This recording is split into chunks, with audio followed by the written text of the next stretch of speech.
Hello, everyone, and welcome. My name is Dr. Liz Burton-Crow. I'm the Director of Education for the Carrillo Center for Nonviolence. Welcome back to Living One. It's been 1 year since we first launched Living One, our monthly webinar series where presenters from around the world share their vision of a future in which all animals are treated with respect and dignity.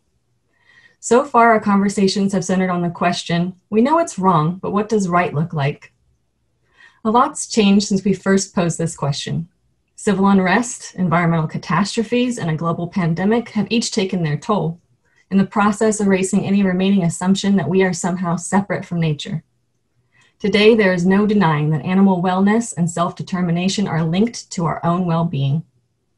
We speak these days of getting back to normal, which begs a larger question, one that frames the issue more expansively than in terms of right and wrong, which is this.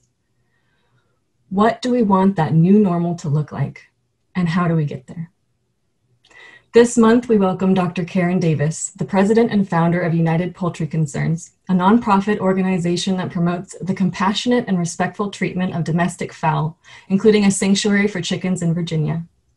Inducted into the National Animal Rights Hall of Fame for outstanding contributions to animal liberation, Karen is the author of numerous books, essays, articles, and campaigns. Karen's books include the children's book, A Home for Henny, a cookbook titled Instead of Chicken, Instead of Turkey, a poultryless poultry potpourri, Prison Chickens, Poisoned Eggs, an inside look at the modern poultry industry, More Than a Meal, The Turkey in History, Myth, Ritual, and Reality, and The Holocaust and the Handmaid's Tale, a case for comparing atrocities. Karen's latest book, published in 2019 by Lantern Books, is For the Birds, From Exploitation to Liberation, Essays on Chickens, Turkeys, and Other Domesticated Fowl. Interviewing Dr. Davis today is our very own Dr. Gabe Bradshaw, founder and director of the Carrillo Center for Nonviolence. Hello, everyone, and welcome to our anniversary celebration with Karen. Hi, Karen. Hello, Gabe. Thank you so much for being here and everyone else. Thank you for having me. Karen, let's start off with maybe, some thoughts on the sort of a retrospective of where you quote unquote began in the movement with UPC and where we are today. Sure. How do you describe that? Well, I founded United Poultry Concerns officially as a nonprofit organization in 1990. And what led up to my founding United Poultry Concerns was becoming involved in the animal advocacy movement in the early 1980s and participating in demonstrations and all kinds of activities in the Washington, D.C. area where we were located at the time. That is my then husband and I, outside Washington. And we did a lot of activism. And then I worked in 1985, I believe it was, for a short while as a volunteer intern at the new organization called Farm Sanctuary in Avondale, Pennsylvania. And I was introduced there to chickens, turkeys, ducks, and geese. And I have always loved birds all my life, but I had not been around those particular birds. And so I was drawn to all the animals because, as I said at the time, I feel like I know more about lions and tigers and antelopes than I do about a chicken or a turkey or a duck or a cow or a pig. And so working at Farm Sanctuary was a total eye-opener for me. And I was drawn to all the animals who were there were just a few at that time. But I had this particular affinity immediately for the birds. And so I was at the same time starting to read into the literature of human-animal relations, going back really centuries, as well as in the more modern and contemporary world. And I began to realize that, and to learn that I was very drawn to just the whole farmed animal issue, which by that time I was somewhat aware of. I had become a vegetarian and in 1983 vegan. So between the fact that chickens and turkeys represent the largest number of land animals being raised and slaughtered for food in the United States, and really basically chickens worldwide, something like 70 billion out of 100 billion animals or some incredible number like that. And then getting to meet one particular chicken.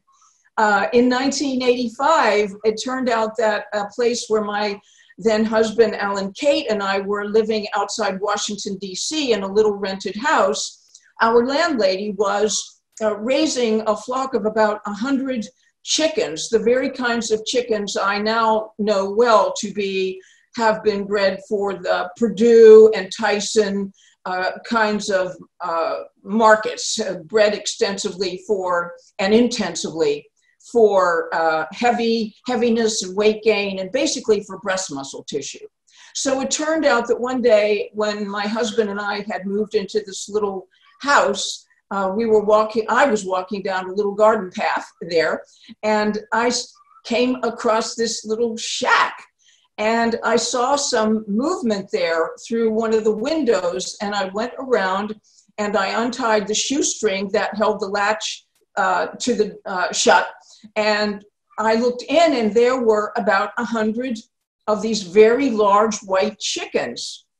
And from that day, I started visiting them. This was in June, early June. And it was beautiful and leafy outside, green and lovely. And here were these chickens inside this little shack, this little shed. And by this almost day one after that day, they would be at the door there, hearing me, because chickens have excellent hearing as well as eyesight. And they would be there at the little screen door, eager to have me be with them, because they were just kind of out there by themselves without anybody paying any attention to them. They're just being raised, and you might say, and pretty much ignored. And so I started visiting them every afternoon. And I would bring a magazine or a book, and they would be there at the door. And when I would open the door and go inside and sit down on the dirt floor, they would all sit down and surround me. And I was just so moved by them, by their attentiveness. And as I say, I was learning a lot through reading, particularly about these birds. And it was the mixture of getting to know chickens in a direct way, and my experience at Farm Sanctuary, and then reading about the development of modern intensive farming production, and learning that chickens in particular represented, 9 out of 10 land animals being raised and slaughtered for food.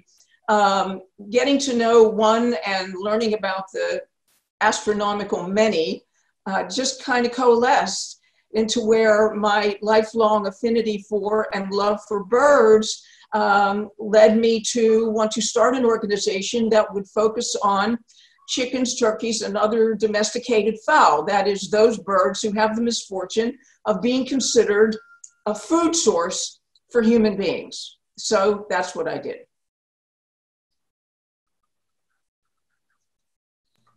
So now when you look back, I mean, over that, where are we, not necessarily you yet, but where are we as a society relative to that June of 1983? We're still there. We're still there. Well, I have a motto that I obtained from somebody else years ago: pessimism of the intellect, optimism of the will.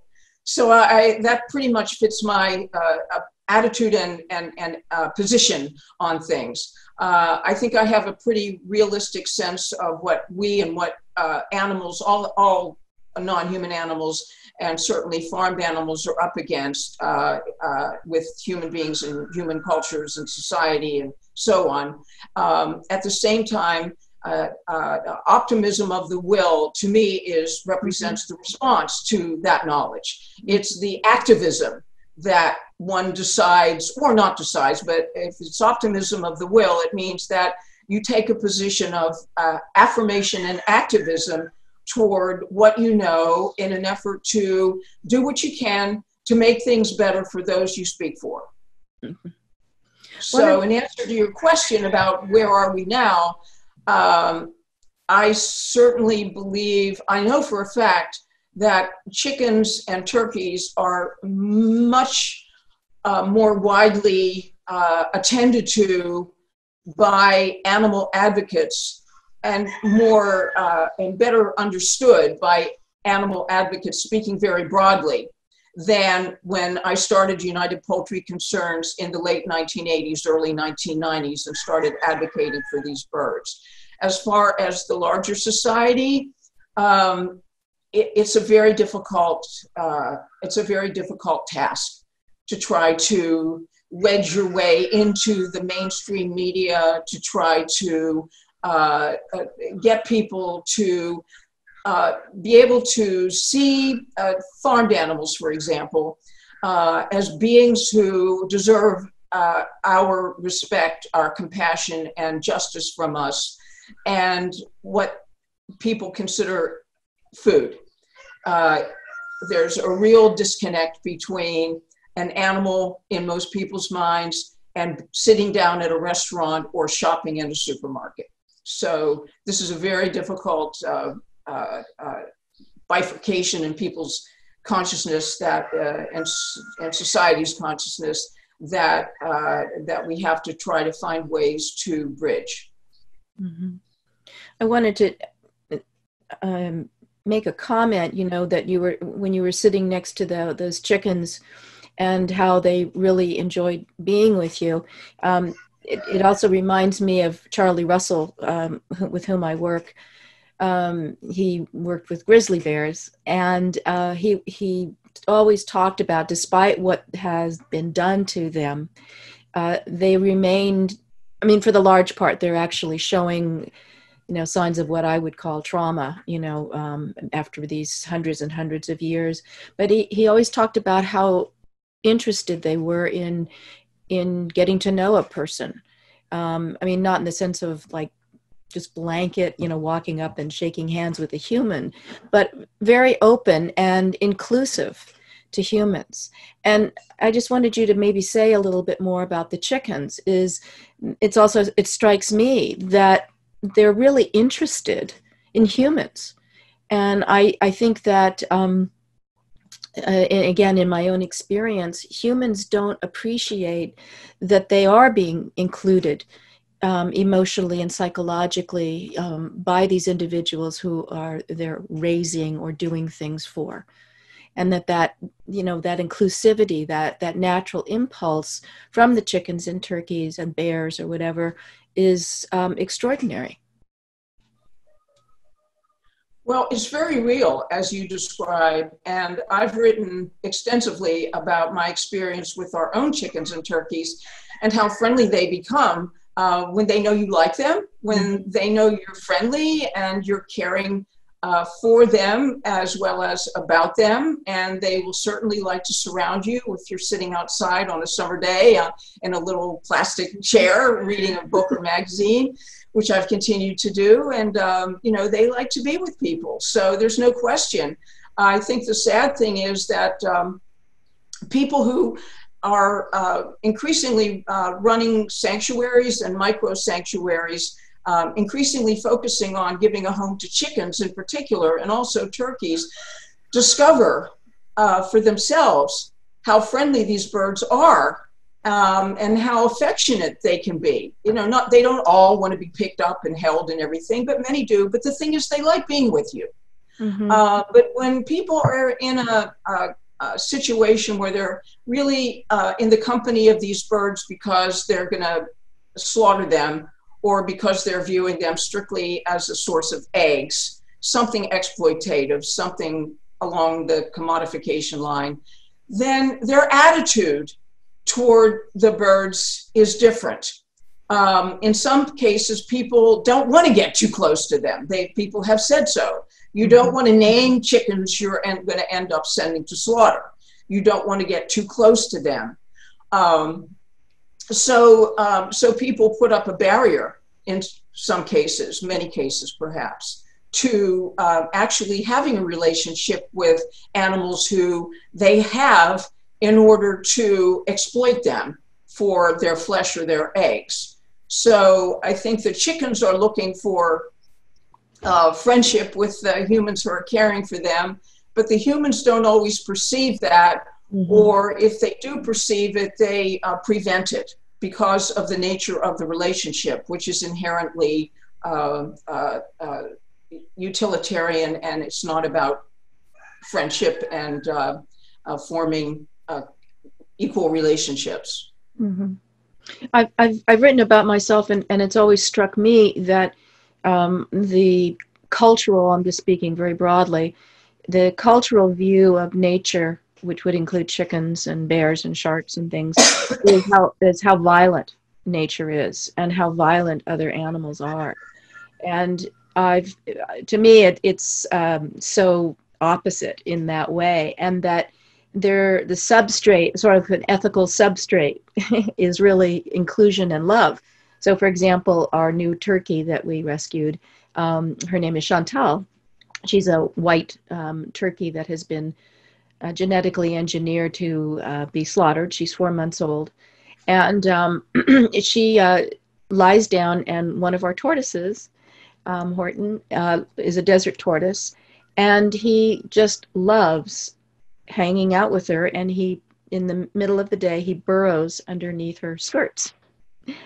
And That is nice. and I think, we kind of, it's always these sort of YouTube type things, oh, isn't this funny and isn't this cute? But to me, it really demonstrates something quite profound, that these individuals in general, chickens and turkeys and other animals, are not so hung up on form. They're not so hung up on what you look like, but really who you are. And to me, that's so, that's when one opens their eyes, and nature is not violent, in the sense of, if someone's got to eat, they got to eat, and end of the story, you move on, and you can still have a relationship in that way.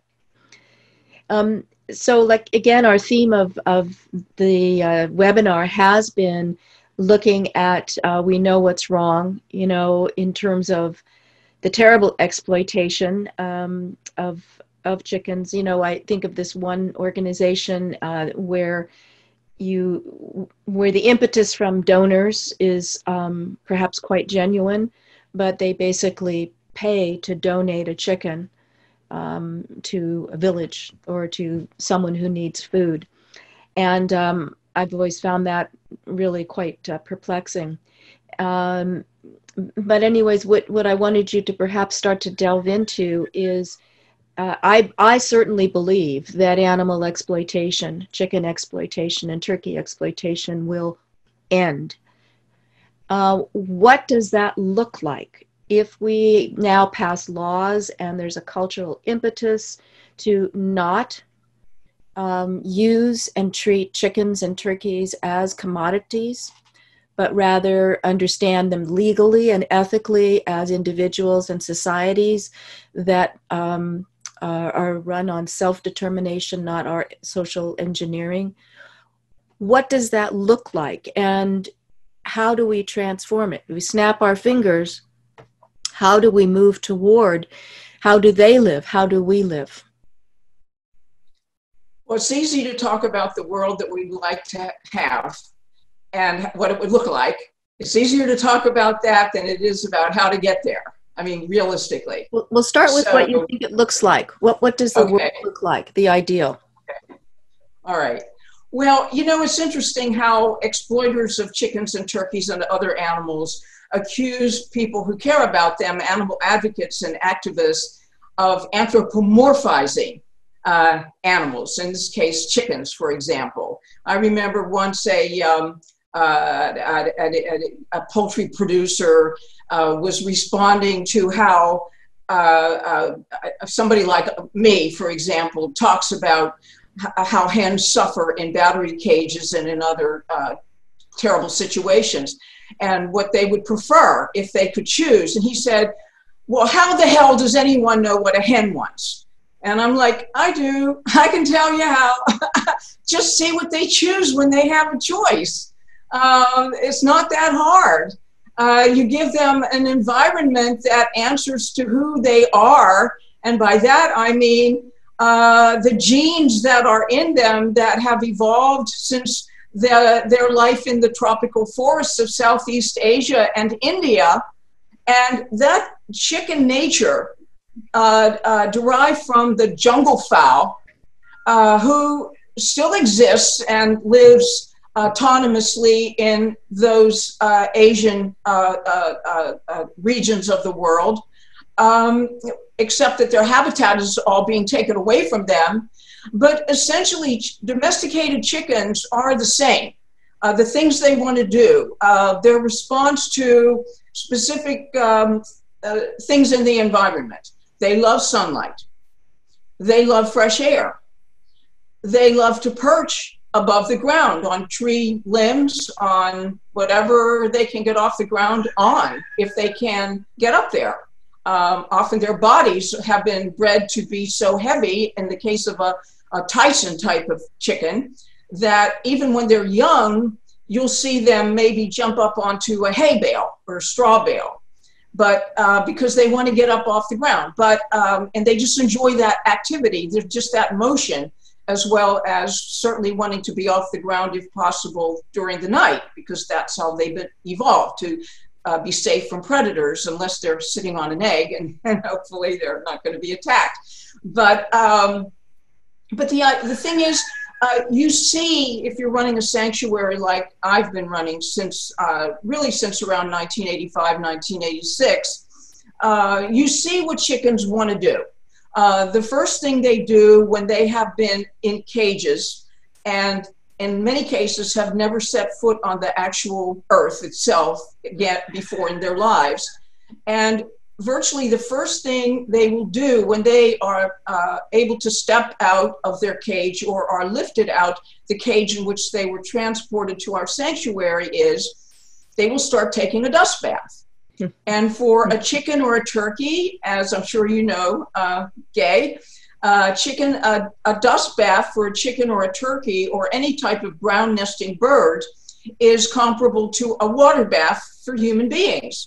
That's how they clean their feathers. That's how they clean their skin. That's how they keep their feathers in good condition. It's also a way of cooling themselves in hot weather, like at the end of August. So that's what they do. They want to practice hygiene. And one of the cruelest things we do to these birds, and to all animals, certainly in intensive farming situations, is we prevent them from practicing bodily hygiene. We prevent them from being able to clean themselves. We keep them in filth, and worse than filth, but in toxicity. So when you see a chicken having a chance to be in an environment that includes the ground itself, the earth itself, sunlight, rain. Chickens like rain. You know, people will say, oh, well, you know, they'll stand out there in the rain. Well, they came from the tropical forests, and their skin, they constantly preen and put preen oil all over their skin. And so do turkeys. So their skin is not getting soaked at all. And if chickens don't want to be in a downpour, which they often don't want to be in, well, they go into one of their houses or they go under the trees, and they know how to care for themselves. So we see them, you know, again, wanting to be in the sunlight, wanting to dust bathe. They love to peck around. Poultry researchers have said that each chicken does about 15,000 pecks a day. And what that, you know, pecking in the ground or pecking at something. But that simply reflects the fact that chickens evolved in nature to be foragers. That's what they do. Their beaks and their claws are designed, and turkeys too, are designed to dig in the ground. They dig. In fact, all over our sanctuary, right outside my window here, we have the earth being dug up. That's what they love to do. They love to scratch. They like to scratch it, and they find things in the ground that maybe we're not even aware of, but there are nutrients, there are micronutrients in the ground. And then there are those little tiny pebbles and tiny stones and things that they need in order to digest their food properly, because when chickens and turkeys eat little bits of pieces of stone and things like that, which go into their gizzard, their very strong gizzard muscles with those little stones are comparable to our teeth. That's how they grind up their food and prepare it for the further journey of that food to keep them well nourished. So it doesn't take a rocket scientist to see what chickens and turkeys enjoy doing once they are in an environment that answers to their needs as chickens and turkeys, which needs are embedded in their genes. And so, as I say, they love to perch, they love to run around, they love to socialize, they love to sit on a breezy day under the trees, they love sunbathing and dust bathing. And chickens are very cheerful, and so are turkeys. They enjoy life, unless they're being mistreated, if they're covered with lice and mites, and they know when they're, and they know when they're sad. You know when they're in a disconsolate state of mind. It's very obvious. One thing is their body language, where they kind of droop, their tail feathers and their eyes become sunken and their heads kind of droop, and they manifest sadness. They look sad. They look dispirited and despondent.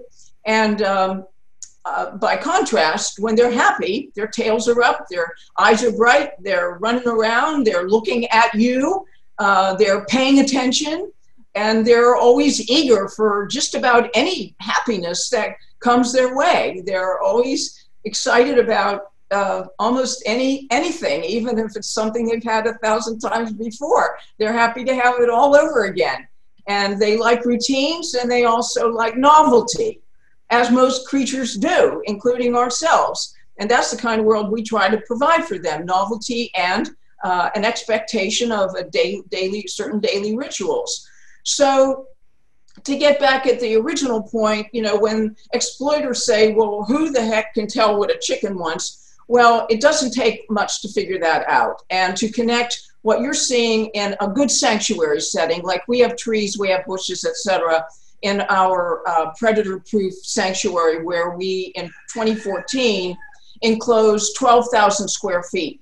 So they could have that world of trees and bushes and everything, and not have to worry about hawks and owls and foxes and raccoons and possums and all the predators that are out there ready to pounce or fly out of the sky, because they are very vulnerable to all these kinds of predators. But our chickens have what is pretty close to a natural life, only we don't allow them to reproduce for obvious reasons. But once, 2 years ago, one of our rescued roosters and hens did produce what I call an unexpected family in May of 2018.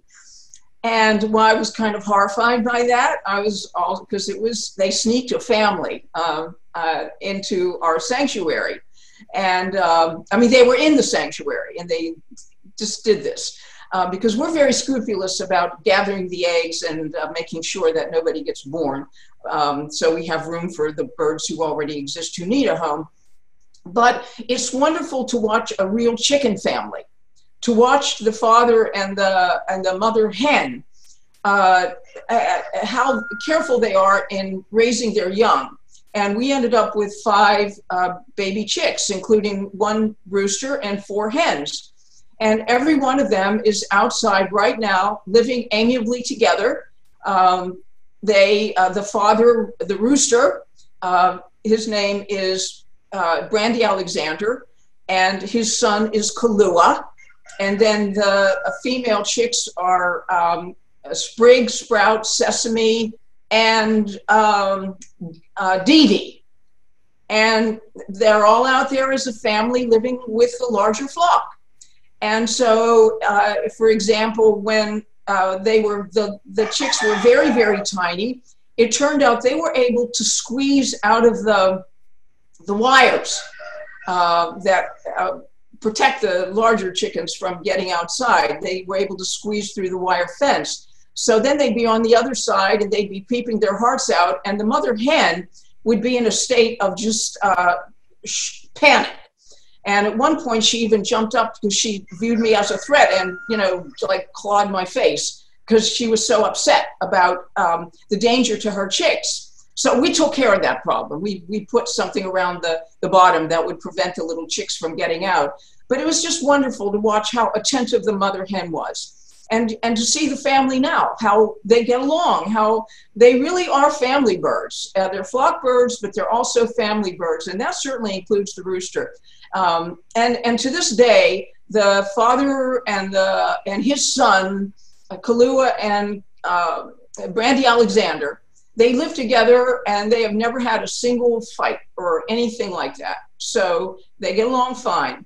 So the world I would like to see for chickens and turkeys, and by extension, all animals, speaking other than human animals, I hate constantly calling them non-human animals, but I would like them to have their homes, their habitats. We call it the wild, but to them it's not the wild, it's their homes. It's only wild to us in the sense that it's a world where these are worlds that are inhospitable to our species, which of course we continually invade and erode and everything else. But we need to remember that for these animals, the wild, what we call the wild from our perspective, is their homes. And I want to see a world where animals have homes on Earth, where there's a place for them, where they have a right to be as fellow citizens of this Earth. I want them to be able to live as close to their natural impulses and desires as they can possibly live. I want to see them out of the concentration camps that they're living in, and that's exactly what they are. They're in concentration camps. They're confined, they're concentrated, they can't escape, and they're treated with complete contempt. When creatures are in that condition, they are in a concentration camp. So I don't think even we, as aware as we are as animal advocates and as constantly attentive to the plight of these birds as we are, and on all other animal species by extension as much as possible, can really understand fully what they feel like being incarcerated in the dystopian alien worlds that we force them to live in. It is my belief that they not only suffer as much as we would suffer or do suffer in comparable circumstances, but that they suffer in ways that we cannot fathom, because these worlds did not emanate out of their psyches. These are our psyches imposed artificially upon them. So they are not suited for those worlds. And we see their unsuitability in the fact that they suffer from a myriad of every type of disease that is human-inflicted disease, whether it's lameness, whether it's all of the reproductive ailments that hens bred for excessive egg production suffer from, the kinds of diseases that chickens living in these industrial farms, such as we have all over the lower eastern shore of Virginia here, and Maryland and Delaware, because this place is considered the birthplace of the broiler chicken industry, which the broiler chicken industry is very proud of. But these birds are filled with, they have skin diseases, they have tumors, they have heart attacks in their infancy. The concatenation of diseases that they suffer from is really indescribable. I've actually described much of this in my book, Prison Chickens, Poisoned Eggs, and Inside Look at the Modern Poultry Industry. And I described the ailments of body and soul that we have inflicted on them in the conditions we force them to live in, amazingly, so we can have food. I never can get over the fact that we have caused all this misery. We are causing all this misery, all this agony, all this insane, crazy cruelty just to feed ourselves. I mean, when you really look at it, it's unbelievable. It's unbelievable. And yet it's what is being suffered, perpetrated, and endured all over the globe at every second of every day. But it's not just to feed ourselves. In fact, that's an argument that people say, well, we have to have something to eat. It's choosing a particular way of securing food. There are many other ways of having food. So it's not just a food issue. It is having to do with a particular desire to have food in a certain way. Well, right. But unfortunately, the particular desire to have food in a certain way, certainly in the United States and in most parts of the world, or else they aspire to be like the United States, and they're getting there, is to have food in the form of animal flesh and eggs and mammary products. I mean, that's a fact, and it's demonstrated in every single document that I read and mourn over every single day. We're going to go from 60 billion land animals at present to 100 billion land animals by 2050. That's the projection. And it's wonderful that more and more people are interested in plant-based meat, plant-based alternatives to or simulations of animal products, which I am totally supportive of. At the same time, there's the concern that, and certainly the way the industry perceives this interest in plant-based foods, is that this is one more choice that humans have in the smorgasbord of rights that humans have to have everything they want. I mean, humans definitely are omnivores. If to the extent that we want to devour everything we can devour as much as possible. And that's how we lived up to this point. We feel we have a right to eat, to have the land, to take the land, to have the animals, to have everything for ourselves. And animal advocates and certainly the environmental movement to a large extent is up against those attitudes and desires that so motivate so much of what human beings do in the form as, you know, as individuals, as shoppers, as corporations, as government. I mean, we are up against a lot. Just for example, a zillion examples. Yesterday, late afternoon, I was watching Reverend Al Sharpton on his Politics Nation show, which I like a lot, on MSNBC. And it happened to be his birthday. And he said one day on one of those shows that he is himself a vegetarian. He became a vegetarian. I don't know if it's for ethical reasons, most likely for health reasons, but at least he's said he was vegetarian. But he enumerated all of the different, you might say, socially abused human beings, and including the climate.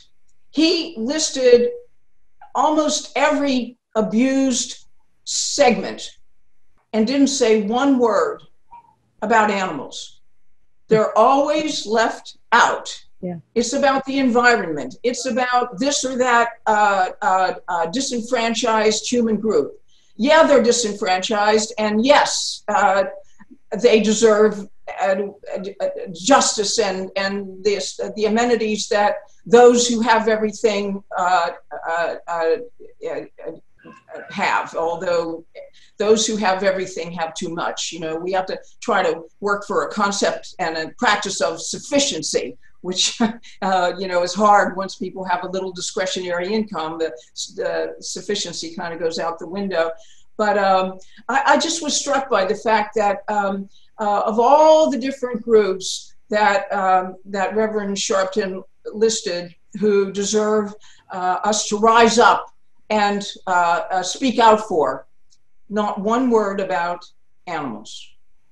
So to me, that's just one more signal of the extent to which animals, and I'm saying animals generally, certainly animals bred and raised for food, and animals in laboratories, I mean, they're not even in the consciousness of people, understandably, because they are completely hidden from sight. People have no idea what goes on in laboratories. I have no idea of what is going on, including in animal agricultural libraries. Every kind of cruelty that can be inflicted on chickens, turkeys, ducks. I mean, this is a whole aspect of farming that most people don't understand. When people say, well, I'm against vivisection, but I still eat animals. Well, if you're against vivisection, you cannot eat animals because they're undergoing vivisection in the broadest sense of the term. That is invasion of their bodies, mistreatment of themselves, being kept in horrific, painful, torturous conditions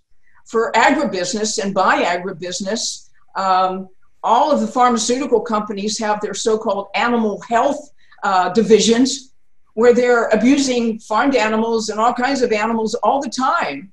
So all this horror is going on behind the scenes, and it is very difficult to, even for animal advocates, it's very difficult to even begin to fathom or glimpse what animals are up against with all of our different enterprises in which they are exploited. So it really comes down to, you know, what you said, that your vision of the utopia would be that these individuals have families and communities and they can live what I would call self-determination. And so what do we need to do in terms of our cultural and psychological and the customs to be able to achieve that? I mean, obviously shutting down the industrial factories and doing things like that, but what are the things that mentally, I mean, and how do you see that we break through the cognitive dissonance, and how are we to live? I mean, for example, how should we live so that those individuals have that opportunity to live lives of self-determination? Are there things that that we can start doing? Now, some people that I've spoken with think that domestic animals, through the transition, need to be eliminated. In other words, that domestication as such be ended. And that is a very important solution. Do you see that? Well, what I see is, yeah, domestication should be eliminated. But the devil is in the details. And how you can't just eliminate domestication. I mean, how do you do that? As long as there are customers, for example, for chicken breasts and chicken thighs and chicken this and that, just speaking of chickens right now, as long as there are customers, there are going to be chicken houses, chicken slaughterhouses, etc. You know, we have chicken houses, big, long metal buildings all over the place, right down here on the eastern shore of Virginia. They're everywhere. There are over 5,000 on this little strip of land, which is a peninsula. Well, so we can say, well, yeah, we want to get rid of domestication, but if there is a market for a product, that product is going to be produced, and that's a fact. So how do you encroach upon and reduce that market for what people want, and in the case of what they or who they want to eat? There's the rub.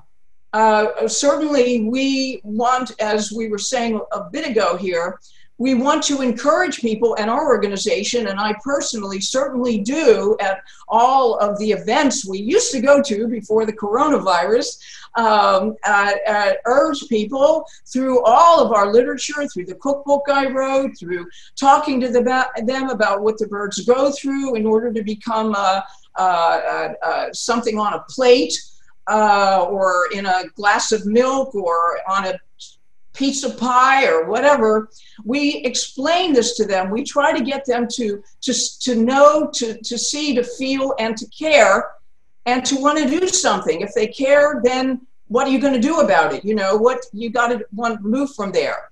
One of the things we're up against is that for many people, they do care when you're telling them.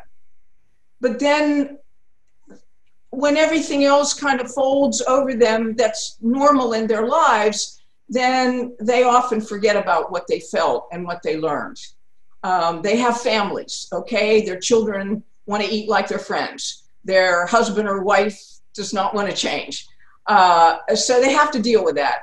Another big issue with, and I guess I know I'm emphasizing what you might call the negative as opposed to the positive, but I believe we have to face facts and realities, and these are some of the realities. For most people, their meals are probably the most important part of their day. That's the time when they relax. That's the time when they escape the stresses, the chronic stresses of everyday life. And for just a few minutes, once, twice, or 3 times a day, they sit there and eat, and they relax, and they feel comforted. Now, if you are telling them that they need to stop eating all the animals and drinking the cow's milk and all of that, stop cooking with eggs, stop eating hamburgers, now you're, or steak or whatever, now you're not have a Thanksgiving turkey anymore. Now you're turning the time of day when they want the least stress into a time of day when they feel more stress. Now they have to fight with their family over what's on the table. Now they have to worry about whether they're going to feel full and psychologically satisfied. And there are just so many things that can get in the way, even in people who really don't want to make animals suffer for their meals anymore. But again, if they're married, if they have families, if they have coworkers and all of that, then they have to worry about the meal now becoming yet one more source of stress in their life. And I think that's one reason why many people who would otherwise choose to be vegan find it very difficult to do that. The positive thing is that we are seeing more people wanting to be vegan, and that corresponds with many more foods now available. Back in the 1980s, one could go to a co-op, such as I did in Silver Spring, Maryland, outside Washington, D.C., and when I became vegan in 1983, I had no problem at all finding vegan foods that I liked. And yet I will hear people today say, well, back in the 80s, you couldn't find anything to eat. And I'm like, I found plenty to eat in the 1980s. And I grew up eating a lot of animals. It never even occurred to me, as much as I loved animals, I didn't connect roast beef every Sunday with my love of animals. I would hesitate to let people know the extent to which I was an animal consumer obliviously.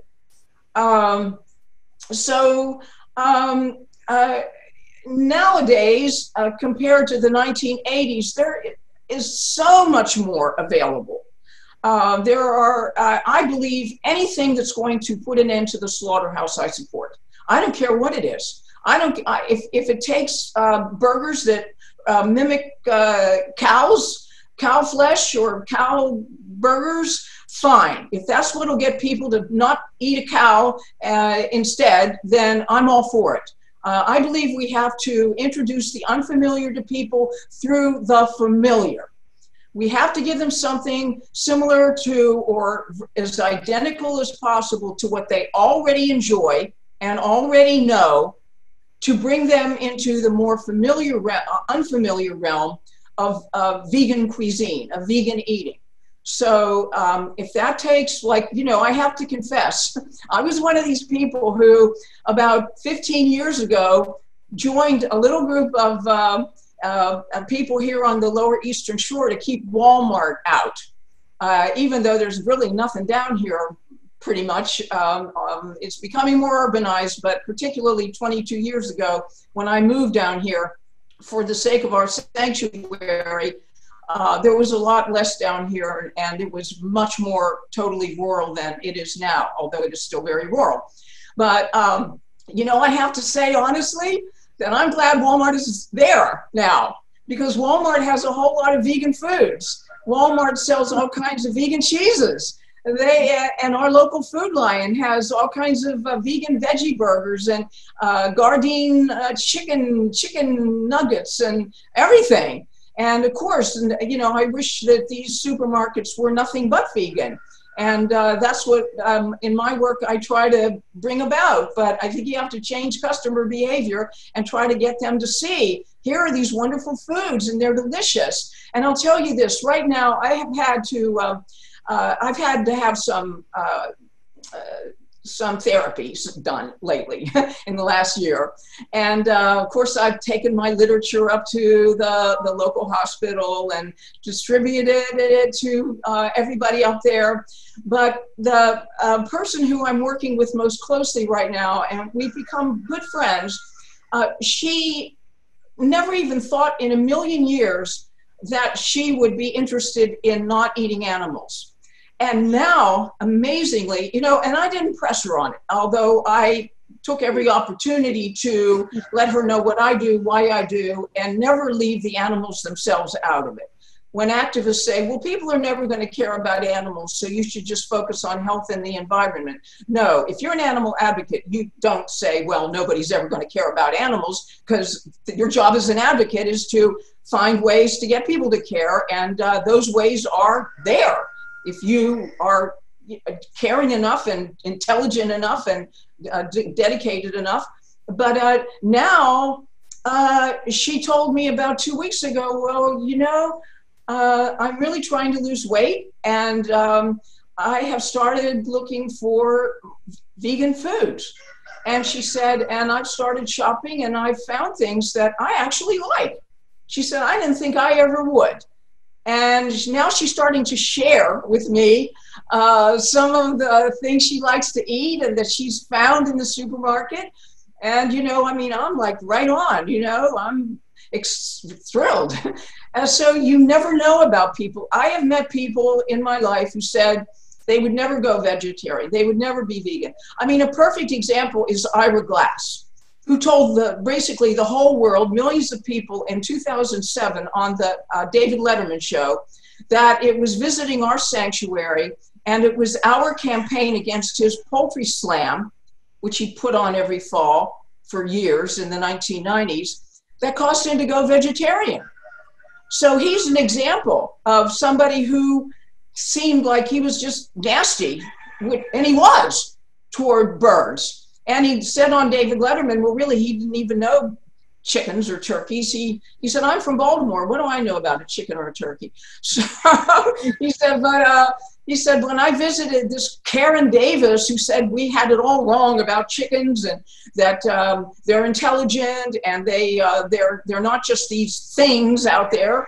He said so, and she pretty much dared me to come and meet her chickens at her sanctuary. And he said, and the audience was laughing and laughing, but he was becoming more and more serious as he talked. And so finally, David Letterman says something like, well, and so did that have any lasting effect on you? Did you become vegetarian? And Ira Glass of This American Life said, well, yeah, I did.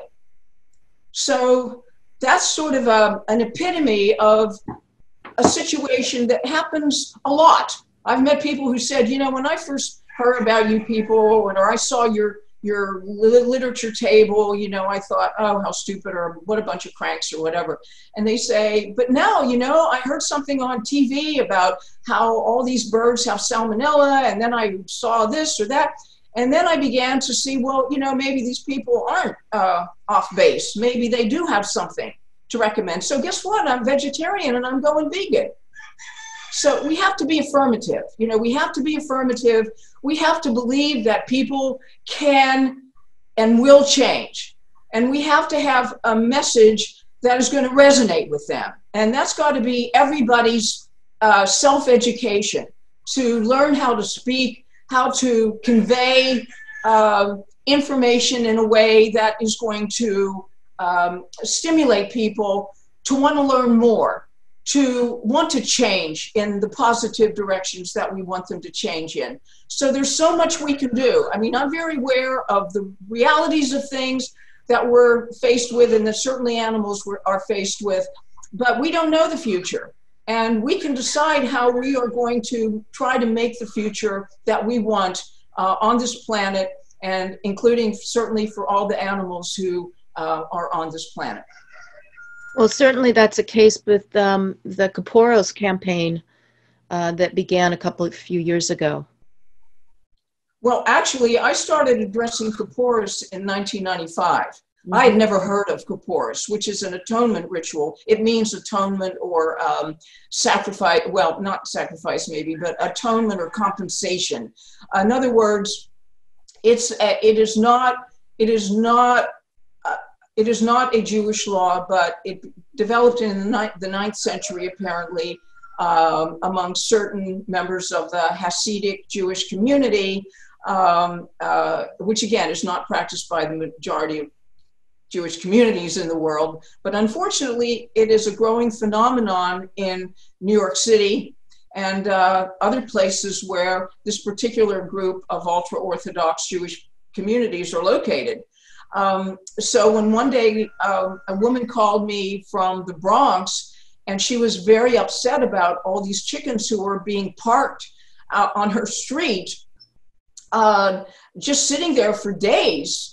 And then they were subjected to these outdoor slaughter rituals and chicken swinging. And it's very difficult to get into all of this right now. It's too big of a topic. But essentially, the idea is that you swing the chicken and you recite this chant, which says that you are passing the punishment that you would rightly deserve, the punishment of suffering and death, onto this chicken.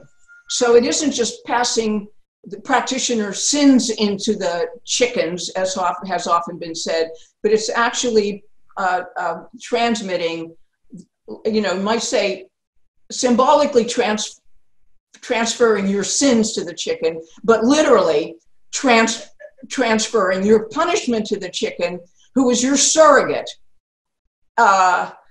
who is going to die for you.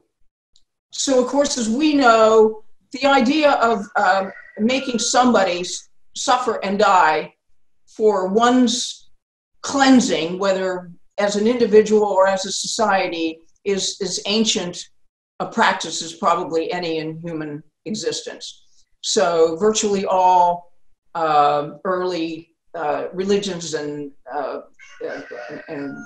whatnot have had sacrifice. And I would say that, for example, when we think about animal experimentation, particularly vivisection, speaking broadly, what are we talking in the medical field? Well, what are we talking about? We're talking about inflicting our diseases, our ailments into their bodies and making them suffer and die for our cure, for our health. So Kaporos is not just some remnant of primeval religions, although it is that, but we have modern day sacrificial rituals going on all the time. They just don't appear as obviously to be that. And of course, if we want to talk about Christianity, the whole idea of Jesus Christ is that he suffered and died for our sins. He took in our sins and then he died for all of us so that we're saved. I mean, so these ideas are very, very endemic in human experience. Yeah, and what you brought up about the biomedical is why animals are used in lieu of humans, because it's prohibited, supposedly, not always, but prohibited to perform these procedures on humans. So animals are used in our stead. And from the scientific perspective, it's because they have what we have. In other words, they have the neural substrates, the brain-mind consciousness comparable to ours. And so therefore, they can be used to infer what is good or bad for us. And that's overlooked within, that's a huge, I think you wrote something recently, a huge inconvenient truth or inconvenient truth. That people are, the industry is very low, then they're in our education system.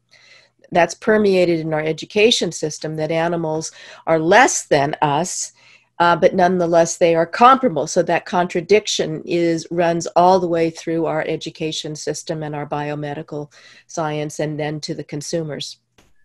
Oh, absolutely. See, Yeah. I think that the only kind of justified sacrifice is self-sacrifice. If you want something for yourself, then put yourself on the line. Lay down your own life. You know, if suddenly there could be no more animal sacrifice in the form of invasive experiments and abusive experiments, a whole lot of experiments would no longer be done, because it would depend entirely on human volunteers who decided that they want this particular medicine or whatever it may be enough that they are willing to endure the consequences of an experimental drug or whatever it may be, that could cause them harm, that could cause them pain, that would require them to be locked up in a cage, maybe die, be killed, in order to see how that affected their brain or their heart or their liver or whatever. So I think that would put an end to a lot of totally worthless and repetitive experiments on other animals. But of course people, but of course many people do, especially for money. You know, they will, if they get paid money, they will put themselves in situations where they're willing to be the trial for drugs. But of course animals don't have a choice. I mean, we have a choice. No one's forcing you to sacrifice yourself or put yourself into a potentially dangerous situation for the sake of a potentially helpful drug or whatever it may be. But the animals, of course, have no choice. And that's the situation that the other animals, the members of other animal species, are in with human beings. They have no choice. They have no defenses. We do whatever we want to them, and we create a rhetoric of exploitation that justifies what we want to do to them. And we develop a viewpoint about them that makes them seem inferior to us, therefore we can do what we want to them, or that makes them other than us, therefore we can do, or God gave them to us for that purpose, or nature intended for, you know, we can always come up with reasons to do what we want to do. And so much of what we want to do as far as animals are concerned is certainly, let's say, not in their interest. I have one more question for you, and I know then we'll open it up for everyone else, because I know people will want to make comments and questions. And that is the rise of backyard farming, or which is in particular smaller animals, chickens and goats and things like that, and turkeys. Have you seen that coming across as kind of an alternative? In other words, under the package of it's humane and, you know, kind of breaking with the mainstream culture. Have you seen that trend increase? Yes, the backyard chicken keeping, do-it-yourself slaughter. Yeah. Oh yeah, in the past 20 years, this phenomenon has grown tremendously. What it basically is doing is trying to bring back the way birds, and in some cases other farmed animals, were traditionally raised until after World War II. During World War II and then after World War II, intensive animal farming really took over in this country and in, you know, virtually throughout the globe as quickly as it could happen. So people want to go back to old-fashioned family farming, which was never humane in the first place, and just the way the birds are slaughtered. I mean, you know, taking a knife through the groove of their mouth and scrambling their brain in order to paralyze the muscles of their feather follicles so that their feathers will come out more easily after they've been scalded to death. Well, now they use torturous electricity to paralyze the muscles of their feather follicles in the slaughter plants. So the more you look at, the more you understand about traditional methods of, let's say, poultry farming, the more you see that that there's not this huge disconnection between intensive modern poultry farming and traditional methods.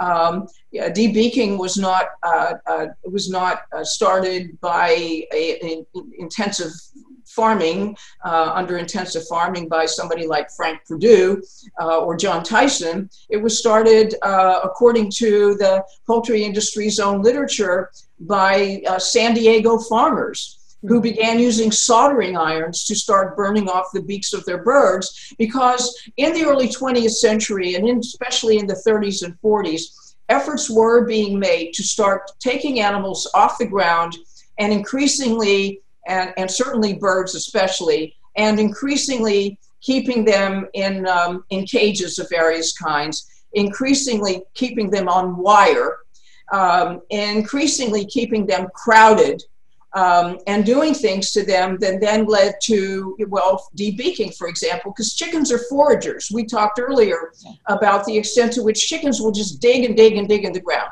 They find their food, they explore the environment. That's what they do.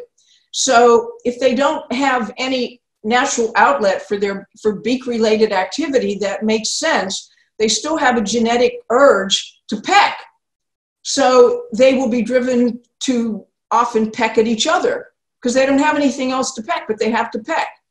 And feeding them mash, as opposed to all the stones and pebbles and plants and everything that their beaks are designed to actually engage with, does not satisfy their pecking needs. So in other words, we put them in an environment that is antithetical to their needs, and then we blame them for aberrant behavior. And then we punish them by amputating their beaks and doing other horrible things to them. So the point is that, you know, again, it's too big a topic, but the more you look at traditional farming, it's certainly many birds roamed around the fields and so on in traditional farming. Many birds slept in the barns, in the rafters of the barns, and did things that were much more in keeping with what they would like to do and choose to do. But there were also very cruel practices in regard to them, certainly castrations. And when you read about the treatment of birds in England in the 18th century, for example, in the streets of London and on the farms, all kinds of horrible things were done to them, including blinding them, nailing geese's feet to something that immobilized them in dark little places. The idea of crowding animals together is a very ancient idea, particularly when you're bringing them as close to slaughter as possible, because you want their flesh to be as soft as possible. So you don't want their muscles to develop. And when they're crowded, it's not only that you get more flesh per volume of space, but you get flesh that doesn't develop because they can't move. So they're crowded together. So you increase the volume of flesh that you're going to get when you kill them. And you also increase the amount of soft, edible muscle tissue. Because if they're all crowded together, they can't use their bodies. And that's an ancient practice. So, but there is this phenomenon of ordering birds from these big hatcheries, and there are huge hatcheries like Murray McMurray in Iowa, and many others along that line. And they're shipping chickens all over the world. They're shipping chickens for backyard chicken farmers. They ship chickens for cockfighting in Guam and Samoa and Alabama and Kentucky. They ship chickens for school hatching projects and anything anybody wants to do with chickens, and also other birds, but chickens are the number one in terms of just sheer numbers that people want. If you go to Murray McMurray's website, they have every type of chicken, every breed, every size, every type of goose, duck, guinea fowl. I think they have ostriches and emus. I mean, you name it. And these birds are being shipped by airmail all over the world, all the time, to say nothing of all the shipments of pigs and cows and turkeys and horses who have their own ramps, their own planes and compartments that ship them alive and as full-grown adults all over the place in this world. So, I mean, so we're looking at the idea of, okay, you know, we want to eat animals, but we don't want factory farm animals. But still we'll buy factory farm hatchery animals. You know, and again, one of the sad things about the do-it-yourself slaughter and the backyard chicken keeping is how amenable many people are, including women who have written books on how much they enjoy having control over animals, including slaughtering them.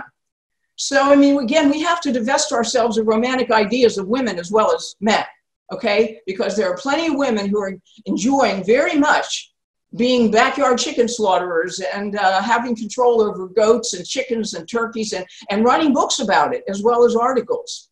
So again, we're just looking at human psychology and realizing how difficult it is, because we say, oh, well, if only slaughterhouses had glass walls, you know, people would be vegetarian. But first of all, we have to realize that throughout the history of the world, people slaughtered their own animals, and animals were walked right through the town square to the slaughter houses, and the butcher shops that were right there in front of their eyes. And people nowadays might shudder a little bit more because it's all, for the most part, it's hidden away. People down here see the trucks of the chickens, thousands and thousands all day long, every day, going to the what they call the processing plants, but they see very little of what is actually going on inside those houses. And if they did, they would see a sea of stationary baby birds, and they wouldn't even understand the suffering they were looking at. But again, you have people who enjoy the bloodshed, people who enjoy the control, people who like killing animals. And so the glass wall, you know, if people, if slaughterhouses or slaughter activities had glass walls, most people would be vegetarian. Well, I don't think we can just rest in that assumption. For some people, yes, but for more people than we might like to admit, that's not necessarily so. And in fact, speaking of Kaporis, the rabbi who is most responsible for making Kaporis a huge enterprise in Brooklyn, for example, Rabbi Shea Hecht, when he was interviewed several years ago about Kaporis by a reporter with NPR, and she brought up to him the fact that if you want to participate in Kaporis, you know, remembering that it's not a Jewish law and it's just a custom, but if you want to participate in Kaporis, you can swing coins as a gesture of atonement, and then you give whatever you would like directly to your favorite charity. You don't need to use live animals at all, even in this custom. You can use bean sprouts if you want. But he said to her, no, he said, yeah, he said, I know that, but the thing is, there's nothing like having an animal in your arms and feeling the blood flow out of them for your sake. I mean, that wasn't his exact language, but it was basically what he said. He liked the idea of the visceral, and I think he used the term visceral. He liked the visceral experience of holding an animal and watching and cutting their throat and watching them die in his place for his sins. So, you know, a culture of violence that is not understood as violence. That so much of no, it is understood as violence. It is fully understood as violence. It's just not. It's not a problem. They understand it's violence, and so I mean, anybody who goes to our website, to our web page, Lions to End Chickens as Kaporis, and looks at any of the pictures, the violence is, you know, is just so palpable and in your face. And the chickens and the videos, the chickens are crying, they're covered in blood, the slaughterers are covered in blood. Of course it's violence. The thing is, not everybody has a problem with violence. Mm-hmm. Mm-hmm. Listen, I hate to have to go, but when we talked about my being on the show, I pretty much said that I have to get outside to our own birds by 4 o'clock. So I can't stay on indefinitely, unfortunately. Okay, well, I think we were going to show a short video. Okay. Karen, is that okay? In other words, I can stay until 4:30, but then I really do have to get out to my chores. Okay. And I do see we have some questions in the chat box. So if it is okay and we don't have time, would you be willing to have those sent via email, and we can maybe send those back out to everybody? My email address? I can do it as a BCC, but that I would send you the questions if we don't have time to get to them. You could send me a few. Okay, thank you. Okay, so we're just going to show a quick video that's celebrating the 30-year anniversary of United Poultry Concerns.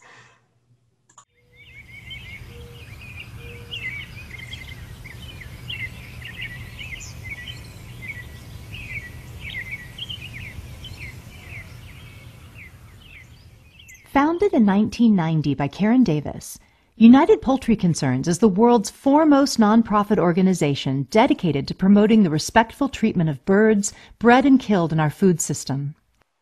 For 3 decades, UPC has been teaching people about the cruelty in the poultry and egg industries, the abuse of birds in education and scientific experimentation, as well as the pleasures and benefits of human-bird companionship and the natural and individual lives of chickens and turkeys. UPC runs a sanctuary for chickens and other domestic birds in Machapongo, Virginia, with currently over 200 rescued residents. For 30 years, UPC has organized protests, leafletings, tables, exhibits, lectures, and other advocacy events, produced and distributed tens of thousands of leaflets and booklets, and hosted decades of conferences. The driving force behind United Poultry Concerns is Karen Davis. The resilience and tenacity of this one woman has created a legacy of decades of raised awareness and changed hearts and minds about the plight and delight of chickens, turkeys, ducks, and other domestically exploited birds. We are so very grateful for all of UPC's dedicated supporters over the last 30 years. Please continue to support our work so that we can fight for chickens and all birds for decades to come.